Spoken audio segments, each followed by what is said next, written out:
Hi guys, आज हम आपको बताने वाले हैं बैंक बैलेंस के बारे में। फार्मा इंडस्ट्री में बहुत ही कॉमनली यूज़ होता है इसका और बहुत ही इम्पोर्टेंट है ये इंटरव्यू के मामले में,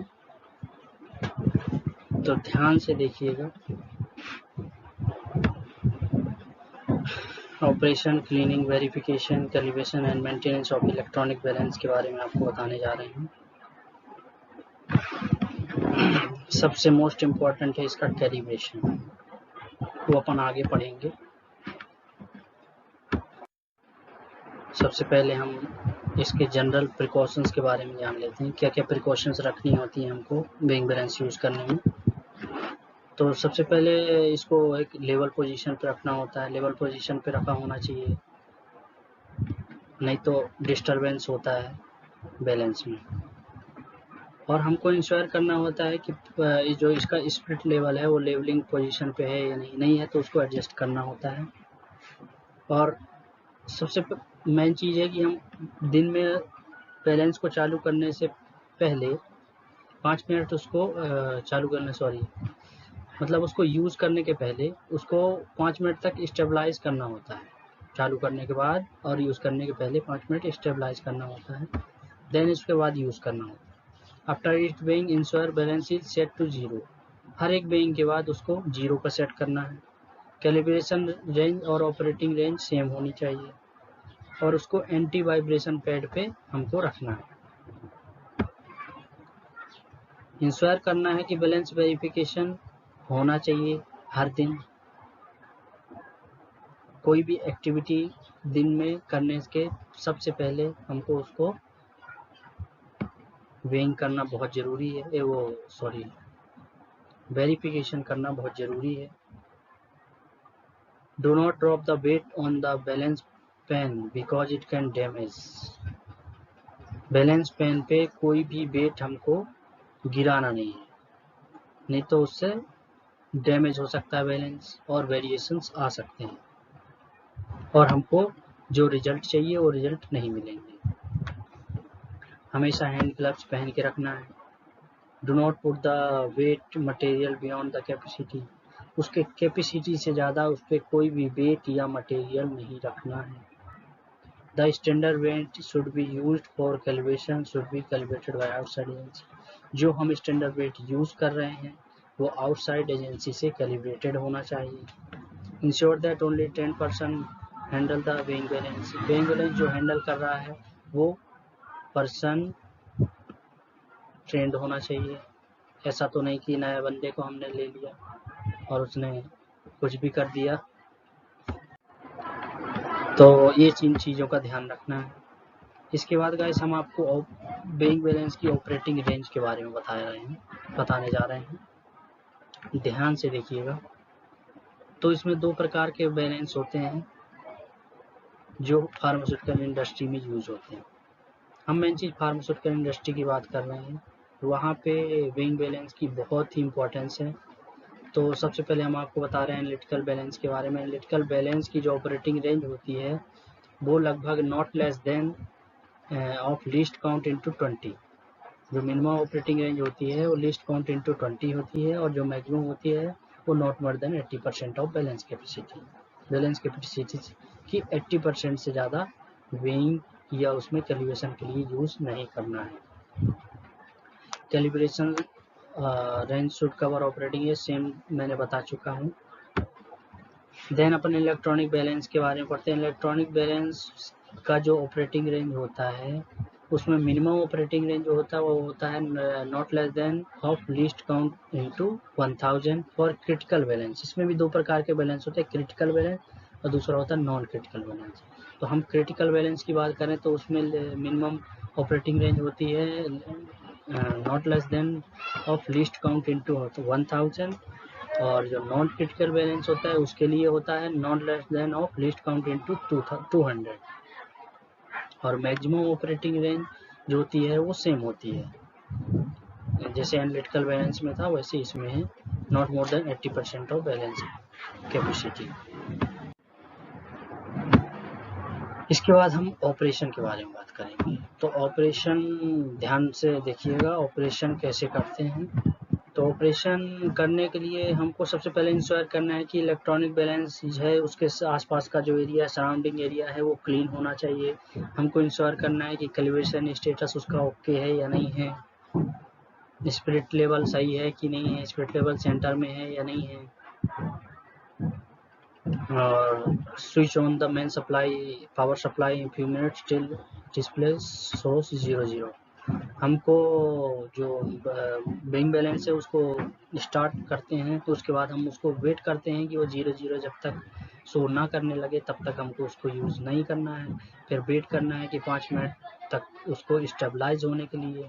फिर अपर एंड लोअर लिमिट कैलकुलेट करनी है जिसमें हमको वेइंग करनी है या कैलिब्रेशन करना है, जो भी करना है। फिर कैलकुलेट करने के बाद स्टार्ट कर देना है वेइंग ऑपरेशन। उसके बाद उस हमको रिकॉर्ड करना है। लॉग बुक्स जो होती हैं फार्मा इंडस्ट्री में उसमें हमको जो अपना वेइंग हो गई या कैलिब्रेशन किया या वेरिफिकेशन किया जो भी किया वो हमको रिकॉर्ड भी करना है। देन हम बताएंगे आपको क्लीनिंग के बारे में। तो ध्यान से देखिएगा, क्लीनिंग दो प्रकार की होती है, एक होती है टाइप ए क्लीनिंग और दूसरी होती है टाइप बी क्लीनिंग। तो टाइप ए क्लीनिंग जो होती है उसकी फ्रिक्वेंसी होती है batch to batch, same product में बैच टू बैच होती है। इसमें सबसे पहले हम टू बी क्लीन का लेवल रिमूव करते हैं, देन अपन रिकॉर्ड करते हैं स्टार्ट टाइम, जो क्लीनिंग एक्टिविटी का स्टार्ट टाइम हम लॉग बुक में रिकॉर्ड करेंगे। देन उसके बाद उसकी बॉडी और कंट्रोल पैनल और इलेक्ट्रॉनिक केबल को हम लिंट फ्री क्लॉथ से क्लीन कर देंगे, ड्राई लिंट फ्री क्लॉथ, ठीक है, वेट नहीं होना चाहिए क्योंकि हम टाइप पे क्लीनिंग कर रहे हैं। एफिक्स क्लीन लेवल, देन हमको क्लीन लेवल उसमें एफिक्स कर देना है और एंड टाइम रिकॉर्ड करना है लॉग बुक में। फिर हम टाइप बी की क्लीनिंग की बात करें तो उसकी फ्रिक्वेंसी जो होती है वो होती है change over of different products या पोस्ट मेंटेनेंस, या जब हमको नेक्स्ट प्रोडक्ट हमको पता नहीं होता, ये आफ्टर फ्यूमिगेशन हुआ है तब भी हमको टाइप बी क्लीनिंग करनी है। टाइप बी क्लीनिंग करने के लिए सबसे पहले हम स्विच ऑफ करेंगे मेन सप्लाई को, फिर क्या करेंगे टू बी क्लीन लेवल को रिमूव करेंगे, देन इसके बाद स्टार्ट करेंगे cleaning activity and record the start time in log book. Log book में हम स्टार्ट टाइम रिकॉर्ड करेंगे। Clean the control panel, electronic cable and clean dry lint free with clean dry free lint free cloth. फिर हम क्या करेंगे control panel electric cable को clean करेंगे dry lint free cloth से। फिर क्लीन करेंगे इलेक्ट्रॉनिक पेन को, बॉडी को 70% IPA सोल्यूशन से और क्लीन करेंगे ड्राई लिंट फ्री क्लॉथ से। ये करने के बाद हम क्या करेंगे आफ्टर कंप्लीशन ऑफ क्लीनिंग उसमें एफिक्स का लेवल लगा देंगे। नेक्स्ट हम देखते हैं गाइस, ध्यान से देखिएगा, डेली बैलेंस वेरिफिकेशन पढ़ने जा रहे हैं। तो डेली बैलेंस वेरिफिकेशन में सबसे पहले हम आपको बता दें इसकी फ्रिक्वेंसी क्या होती है। तो फ्रिक्वेंसी के बारे में बात करें तो डेली बैलेंस वेरिफिकेशन की फ्रिक्वेंसी जो होती है वो डेली होती है या बिफोर यूज़ होती है। अलग अलग जगह पर मैन्युफैक्चरिंग एरिया में इसकी डेली वेरिफिकेशन होता है। यदि हम वेयर हाउस में बैलेंस यूज़ कर रहे हैं तो वहाँ तो बिफोर यूज़ होता है, और मेंटेनेंस के बाद या क्लीनिंग के बाद भी वेरिफिकेशन करना चाहिए। तो डेली वेरिफिकेशन करने के 3 डिफरेंट टाइप्स के स्टैंडर्ड वेट यूज़ किए जाते हैं, वो हम बताने जा रहे हैं। मिनिमम वेट जो होता है, मिनिमम वेट जो हमने पहले बात की ऑपरेटिंग रेंज की बात की थी, तो वहाँ पे जो मिनिमम वेट कैसे कैलकुलेट करते हैं वही मिनिमम वेट हम यहाँ पे लेंगे। देन उसके बाद मिनिमम वेट जो होता है, फिर intermediate weight 50% of balance capacity होता है, फिर मैक्सिमम वेट जो होता है वो 80% ऑफ बैलेंस कैपेसिटी होता है। देन उसके बाद हमें एक्सेप्टेंस क्राइटेरिया जो बात करेंगे वो 0.1% रहता है, प्लस माइनस 0.1% ऑफ पहले स्टैंडर्ड वेट भी, या फिर least count of the particular weight, whichever है, जो भी ज़्यादा है वो हम एक्सेप्टेंस क्राइटेरिया में लेंगे। If the observation are out of limit तो fix the under maintenance level और डिसकंटिन्यू कर देंगे। यदि आउट ऑफ टॉलरेंस लिमिट के बाहर आ रहा है हमारा वेरिफिकेशन, तो हम उसको अंडर मेंटेनेंस लेवल लगा देंगे साइन डेट के साथ और डिसकंटिन्यू कर देंगे उसको जब तक वो रेक्टिफिकेशन नहीं हो जाता। Verify the balance after corrective action takes place, जब वो करेक्टिव एक्शन हो जाता है तो उसके बाद हम उसको वेरीफाई करेंगे।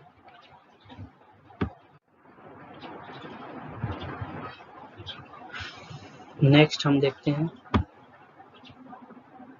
Monthly calibration.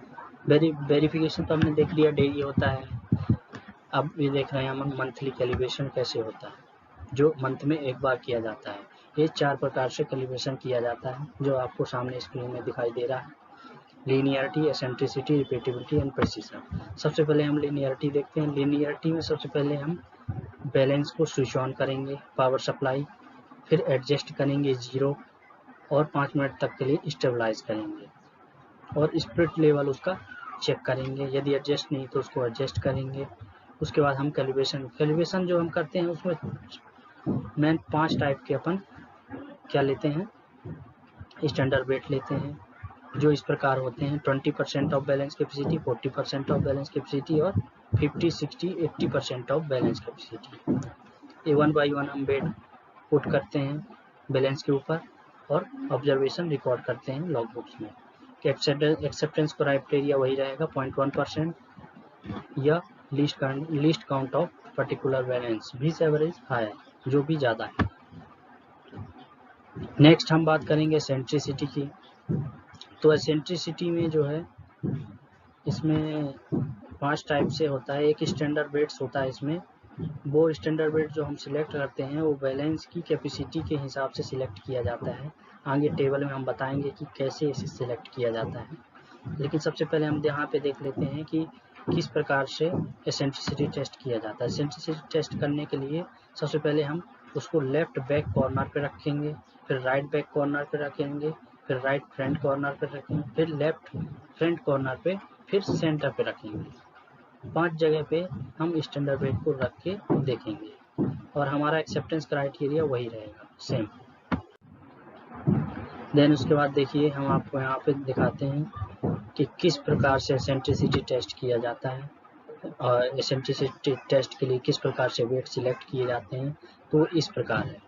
सबसे पहले देखिए नंबर 1 पे एनालिटिकल बैलेंस अप टू 410 ग्राम, तो इसमें 100 ग्राम लेंगे अपन। 100 ग्राम का वेट सिलेक्ट करेंगे इस प्रकार के बैलेंस के लिए। तो वैसे ही अप टू 1 kg के लिए 500 ग्राम सिलेक्ट करेंगे।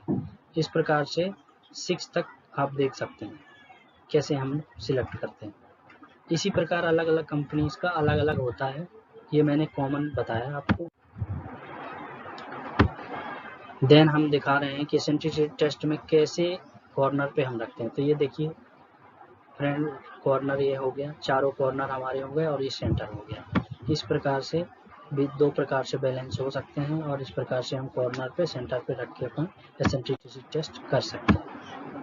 उसके बाद हम आपको बताते हैं रिपीटेबिलिटी टेस्ट। रिपीटेबिलिटी टेस्ट में जो हमने पीछे आपको टेबल दिखाई, उसी टेबल से स्टैंडर्ड वेट उसी बैलेंस की कैपेसिटी के हिसाब से सिलेक्ट करना है और उसकी 10 रीडिंग लेनी है और एक्सेप्टेंस क्राइटेरिया सेम होगा 0.1% प्लस माइनस और यह list count of particular balance which average high. इसके बाद हम आप बात करते हैं 4th टेस्ट की, जो है प्रिसीजन। प्रिसीजन टेस्ट के लिए भी हम 10 रीडिंग लेते हैं, इसमें भी वही सेम, लेकिन इसमें एक मेन चीज़ अलग चीज़ क्या होती है कि हम इसमें स्टैंडर्ड डेविएशन और मेजरमेंट अनसर्टेनिटी रिकॉर्ड करते हैं। तो इसके लिए ये फॉर्मूला दिया हुआ है जिसमें समीशन एक्स जो होता है वो इंडिविजुअल रीडिंग रहती है, फिर एक्स आई जो है अर्थमेटिक मीन और एवरेज निकालते हैं वो होता है 10 रीडिंग का एवरेज, फिर n-1 n जो होता है नंबर ऑफ रीडिंग्स हो गया। फिर इसके बाद हम मेजरमेंट अनसर्टेनिटी, ये जो अपना स्टैंडर्ड डेविएशन यहाँ पे रखते हैं इंटू 1/3 करते हैं, फिर एक्चुअल वेट यहाँ नीचे रख के कैलकुलेट करते हैं। इसके बाद after calibration and updated level is tag by concern. Calibration के बाद अपडेटेड लेवल जो होता है उसमें टैग किया जाता है, लगाया जाता है। If the observation are out of tolerance limit, ये टॉलरेंस लिमिट के बाहर आता है ऑब्जर्वेशन, तो हम उसमें under maintenance level sign date के साथ लगा देंगे और डिसकंटिन्यू कर देंगे जब तक रेक्टिफाई नहीं होता। क्यू हेड की परमिशन से फिर आउटसाइड एजेंसी का कोई भी इंजीनियर उसको रेक्टिफाई करेगा। जब रेक्टिफाई हो जाएगा तो detail of observation shall be updated in history card में हम उसको अपडेट कर देंगे फ्यूचर रेफरेंस के लिए। अब हम मेंटेनेंस नेक्स्ट आइए हम मेंटेनेंस के बारे में पढ़ते हैं कि बैलेंस का मेंटेनेंस कैसे किया है। तो सबसे पहले हम प्रिवेंटिव मेंटेनेंस करेंगे, इसका प्रिवेंटिव मेंटेनेंस, और दूसरा होता है जनरल मेंटेनेंस। प्रिवेंटिव मेंटेनेंस जो होता है मंथली प्रोग्राम होता है, और जो जनरल मेंटेनेंस होता है वो जब रिक्वायरमेंट होती है, कोई भी पार्ट चेंज करना होता है या फिर तब हम जनरल मेंटेनेंस करें। तो दोनों ही सिचुएशन में हम मेंटेनेंस रिक्विजिशन स्लिप के थ्रू मेंटेनेंस करवा सकते हैं।